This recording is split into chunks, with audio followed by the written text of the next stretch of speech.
انہوں نے پوچھا کہ بادشاہ سلامت ایک گل پوچھنی ہے، ایک بات پوچھنی ہے ہم نے کہ جو بھی بادشاہ یہاں پہ آتا تھا اس کو ایک دفعہ بد دعا ملتی تھی، مر جاتا تھا، لیکن آپ کیسے، آپ نے کیا ٹونا، کیا جادو، کیا پنکی پیرنی کا سے کوئی تویزے لے لیا ہے کہ عوام بد دعائیں کر رہی ہے اور آپ نہیں مر رہے؟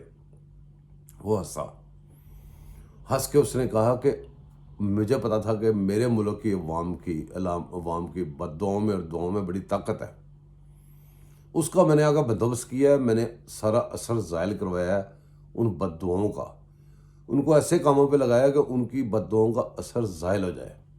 تو اب یہ بد دعائیں کرتے ہیں میرے لیے، جتنی مرضی کریں، مجھے کوئی فرق نہیں پڑتا۔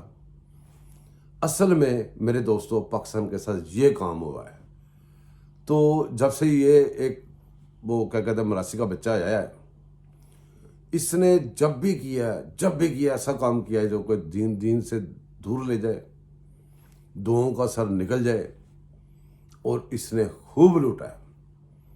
اب ہم چلتے ہیں اندر کی، باہر کی، سجے کی، کھبے کی، وہ بریکنگ نیوز اور یہ سارے صحافیوں کی بات کرتے ہیں۔ اپنے ملک میں آپ دیکھیں کتنے صحافی ہیں، وہ جو ٹی ویوں پہ بیٹھے ہیں، جو وی لاگر ہیں، جو یوٹیوب پہ بیٹھے ہیں، جو چینلز پہ بیٹھے ہیں، جو اینکرز ہیں۔ سب سے پہلے اگر آپ خود احتسابی کریں، اپنی سیلف اسیسمنٹ کریں، وہ لوگ بھی کریں، اور جو عوام ہے ان کے بارے میں سوچیں۔ کیا سوچیں؟ یہ سوچیں کہ جب وہ پاکستان کی یا سیاسی پارٹیز کی خبر دیتا ہے، تو جب خان کا نام آتا ہے تو وہ خان یہ کر دے گا، خان فلان کر دے گا، خان یوں، خان فلان، دیٹس مین کہ وہ ایک پارٹی کے صحافی رہ گئے ہیں، وہ اب پاکستان کے صحافی نہیں ہیں۔ اچھا، ایک تو پہلے تو ان کو سائڈ پہ کر دیں۔ اب جو پاکستان کے صحافی رہ گئے ہیں ان میں سے آپ جا کے چھانٹی کرنی شروع کریں، دیکھیں کہ کس بندے نے کب صحافت شروع کی، اس کے پاس کیا تھا، آج اس کے پاس کیا ہے، ان کو بھی چھانٹی کر لیں۔ اس کے بعد جو وہ صحافی رہ جائیں جو ہمیشہ پاکستان کی اور پاکستانی کو بات کرتے ہیں، ان صحافیوں کی قدر کریں۔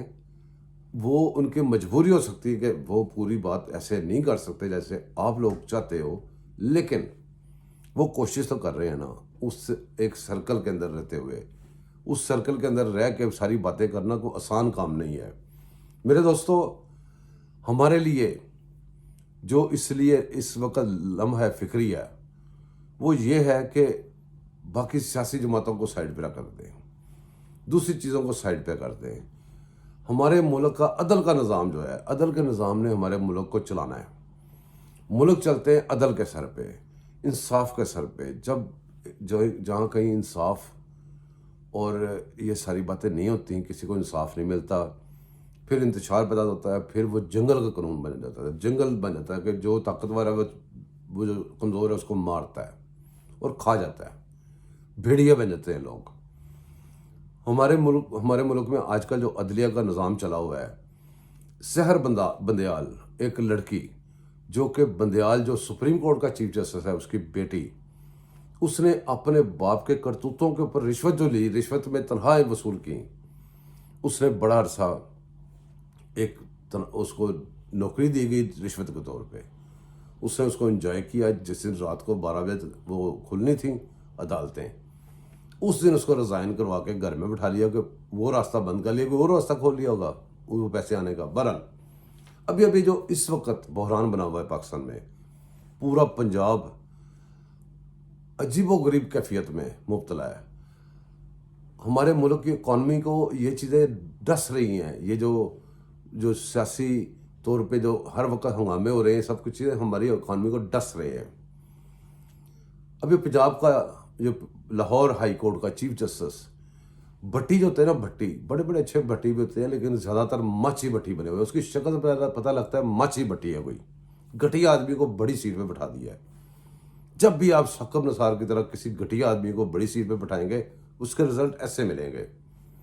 اب وہ بھٹی اس کا ایک دماد ہے، سب کو پتہ ہے سب کے سامنے کیا ہو رہا ہے۔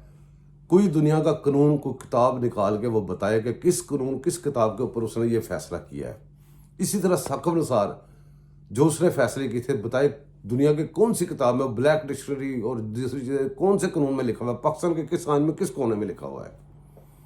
یہ لوگ اپنی بادشاہت قائم کر چکے ہیں. یہ کہتے ہیں جو ہمارے منہ سے لفظ نکلا ہے وہی پورا ہوگا اور باقی سارا کچھ ہم نہیں پورا ہونے دیں گے. یہ بالکل سراسر ملک کے ساتھ زیادتی ہو رہی ہے. ان لوگوں کو نکالنے کے لیے نہ تو عوام میں اتنا شعور ہے، نہ عوام اتنی جمع ہو سکتی ہے ایک جگہ پہ، اور جب عوام جمع ہوتی ہے اس کو یہ کھلی گولیاں مارتے ہیں، کوئی پرچہ بھی نہیں درج کرتے، نہ یہ شعور آنے دیتے ہیں. اصل میں جو ہمارے ملک کے جو معاملات ہیں، مسئلے ہیں جہاں سے بگڑ رہے ہیں، ہم ان کے اوپر روشنی ڈالنے کے لیے بیٹھتے ہیں. ہمیں کوئی سزا ملے، جو مرضی ملے، ہم اپنے ملک کے لیے ملک سے پیار کرتے ہیں، ہم یہ باتیں کرتے رہیں گے. میرے دوستو، ہم آگے چلتے ہیں کہ یہ تو ہمارے ساتھ جو ہو رہا ہے آپ کو نظر آ رہا ہے. اب ملک کی جو اکانومی ہے اس کو، جب آپ کو یاد ہوگا کہ ایک دفعہ اس کی عمران خان کی حکومت تھی، پارلیمنٹ کے فلور پہ کھڑے ہو کے ایک وزیر نے ایک لفظ کہا تھا کہ ہمارے جو پائلٹ ہیں ان کے پاس ڈگریز 2 نمبر ہیں. اس کا خمیازہ ایک لفظ کا، وہ اس نے ایک لفظ بیچا تھا. یہ لوگ بیچتے ہیں، ورنہ تو یہ بولتے نہیں. اس وقت پی اے کی بات نہیں ہو رہی تھی پارلیمنٹ میں، پائلٹوں کی بات نہیں ہو رہی تھی. وہ بس ایک دم اٹھا ہے، اس نے آواز لگا دی کہ جو پائلٹوں کی ڈگری 2 نمبر ہے. اس کا خمیازہ آج تک ہم بھگت رہے ہیں. ہماری جو پی اے کی، ہماری جو قومی ایئر لائن ہے وہ تباہ و برباد کر دی گئی. اس کا پہلے برا شر تھا جس کو کہتے ہیں گرتی ہوئی دیواروں کو ایک دھکا اور دو. وہ گرتی ہوئی دیوار تھی انہی لوگوں کی کرپشن کی وجہ سے. جب اس کو دھکا دیا وہ گر گئی، ختم ہو گئی.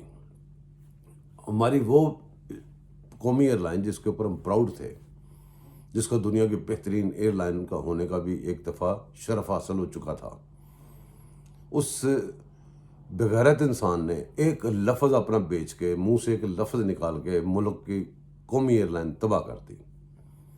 یہاں سے آپ اندازہ لگائیں کہ جب آپ کہتے ہیں ہماری اکانومی تباہ ہونے والی، ملک دیوالیہ ہونے والا ہے، اور اس وقت جب آپ یہ لفظ کہتے ہیں تو اس کا اثر اسی طرح ہوتا ہے جیسے پی اے کا اثر ہوا تھا. جو لوگ ابھی تک چھوڑے ہوئے ہیں، جو ابھی تک جو دل میں آتا ہے وہ کہہ دیتے ہیں، ان کو جب تک لگام نہیں ڈالی جائے گی تب تک کچھ نہیں ہوگا. جب تک ہمارے پاس ایک سکینڈل آتا ہے کہ جیسے پاپا جان کا سکینڈل آ گیا.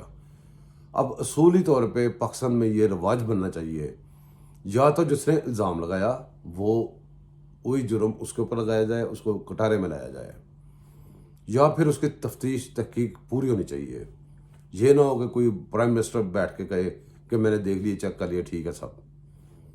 کوئی بھی الزام لگے، نواز شریف پہ طیارہ ہائی جیکنگ کا الزام لگ جائے، عمران خان پہ توشہ خانہ کا الزام لگ جائے، کسی پہ کوئی بھی لگ جائے، میں یہ نہیں کہتا کس پہ کیا لگے، یا الزام لگانے والے کو سزا ملنی چاہیے یا جس نے جرم کیا اس کی سزا ملنی چاہیے.